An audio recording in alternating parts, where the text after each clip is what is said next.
Welcome back. Generative AI is disrupting the entire gamut of content creation and marketing. The content being generated by these AI based models is compelling and has the potential to give a new flight to human imagination. Still, it is shrouded in controversies that root from universally accepted approaches to sourcing visual content for marketing. For instance, recently, a user of the Chinese social networking app Xiao Hongshu has accused the app for using her work to train its AI tool called Trick AI. Today, we'll look into the scientific understanding of why visual content is significant in the human context, a few real world examples of marketing campaigns that convey the undisputed place of visual content in marketing, emergence of generative AI as a controversial source for sourcing distinct visuals for marketing, and the likely future of image synthesis and its place in the marketing domain.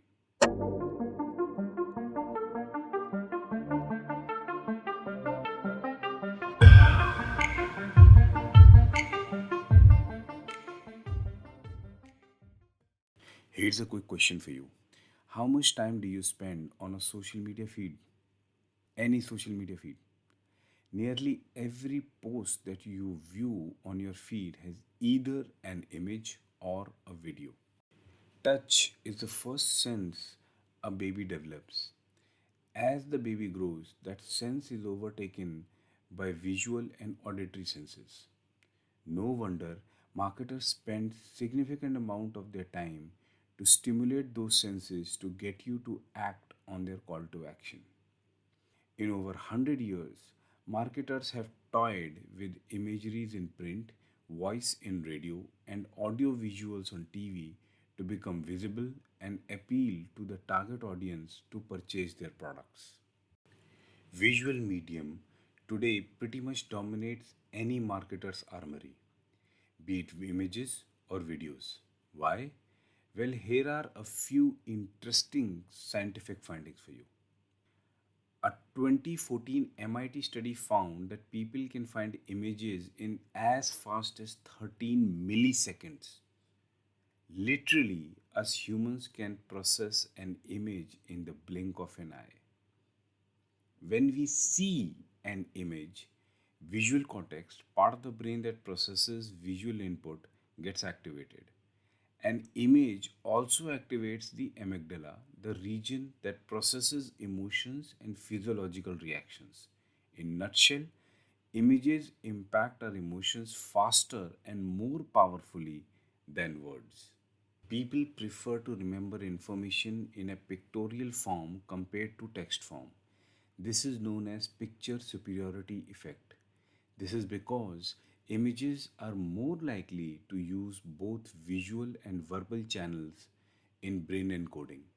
And compared to text, images tend to have unique and distinctive visual features. This makes images or videos more memorable.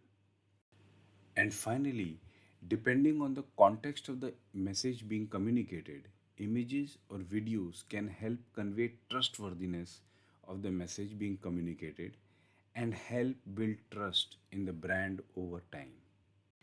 Today, no one would dispute the leverage images or videos provide marketers to build brand awareness, engage with the target audience, and influence them to buy their products or services.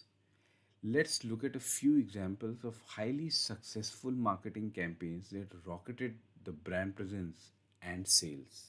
The Think Small campaign by Volkswagen in 1959 that promoted the benefits of owning a small car focused on style over function and challenged preconceived notions about what makes a good car. The campaign used reverse psychology to promote Beetle in the US, which was different from most cars sold at that time. The Just Do It campaign by Nike in 1987, which encouraged people to pursue their dreams no matter what obstacles they may face. And more recently, there was the Share a Coke campaign by Coca Cola in 2011, which used popular names and phrases to strengthen emotional connection between consumers and the brand, and of course, drive the sales up. Businesses have been allocating budgets for procuring compelling audio visuals to promote their products and services for decades.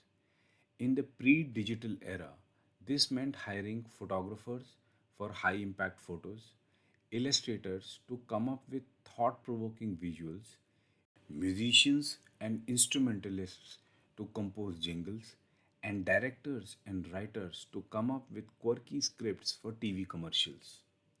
This created a wide range of sub industries of creative professionals who came together to develop stories and communicate them in a compelling way to the audience. The advent of digital media brought the emergence of stock photography and video websites like Shutterstock, iStock, Pexels, and Unsplash. This spoilt marketers for choices and achieved scale for their marketing campaigns at a fraction of cost. This also bode well for the creative community as it democratized the discoverability and reach through these websites and became a reliable source for income. An important thing to note is that both these approaches helped with better management of content licensing, which mitigated the legal and financial risks for the brand as well as creative professionals to a very large extent. With the emergence of generative AI, marketers are now witnessing another source of visuals that is rising like a tsunami over prevailing models of visual content generation. Image synthesis platforms based on generative AI like DALL-E, Stable Diffusion, and Midjourney are showing results that are mind boggling to say the least.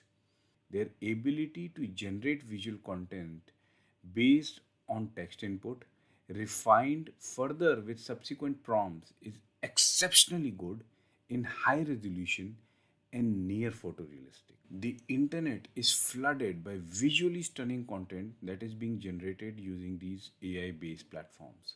However, this content is currently wrapped in a legal and ethics debate.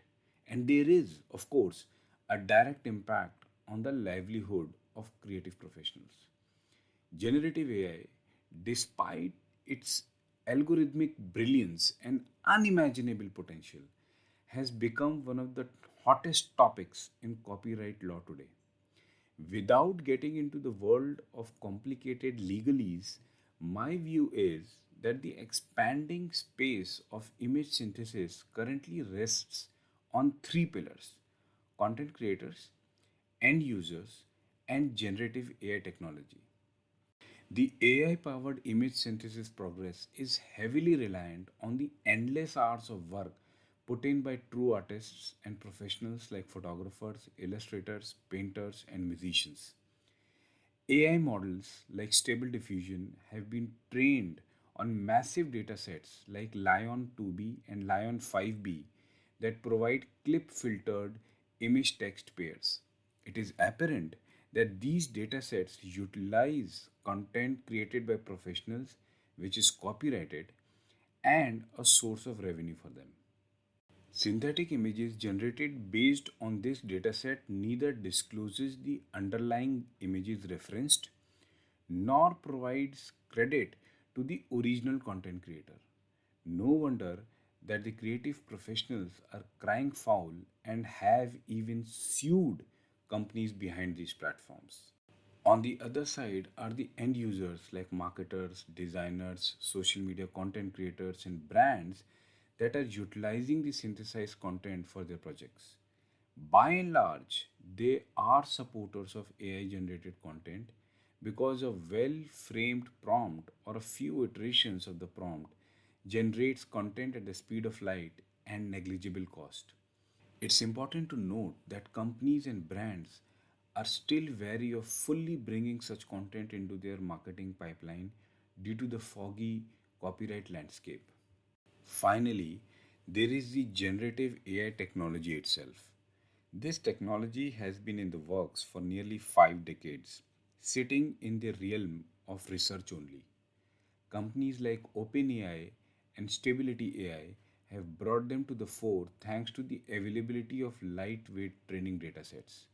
The flexibility and scalability of their architecture is boosting the accuracy and quality of image synthesis at the speed of light. Technology behemoths like Microsoft, Google, and Amazon are investing and supporting such ventures, not to mention a growing number of VCs and private investors. Synthetic imagery is one of many areas generative AI has been disrupting over the past year and a half, and that too at a blazing fast pace. It seems unlikely that the development in this space will slow down anytime soon. Does this lead to a doomsday prediction for creative professionals and artists? It doesn't seem so. There are rays of hope in the form of the EU AI Act or the United States Copyright Office clearly stating that it will not register works generated entirely by AI. Then there are reputed content distribution platforms like Getty Images launching their own generative AI service, which has a well defined model for contributor payments to photographers if their work has been used in the training data. Similar announcement has been made by Adobe that they are rolling out a payment system for its Firefly AI system. A few days back, camera manufacturer Leica has announced the Leica M11P, the world's first camera to create a seamless chain of authenticity from capture to publication. These developments indicate that there is a clear intent to arrive at a sweet spot model that benefits content creators, generative AI services, and partially address the copyright issue, if not entirely. For companies and brands, embracing synthetic visual content sits in the delta between creating a unique, generative visual communication for the brand and courage. Courage to take chance on a new technology that can open new areas of garnering the attention of their audience and engaging with them, and proactively supporting the creative community in the event of a dispute. As a marketer, what's your view or your organization's view on image synthesis? Are you going to use it? Do share your thoughts in the comments. If you like this episode, do like and subscribe for more.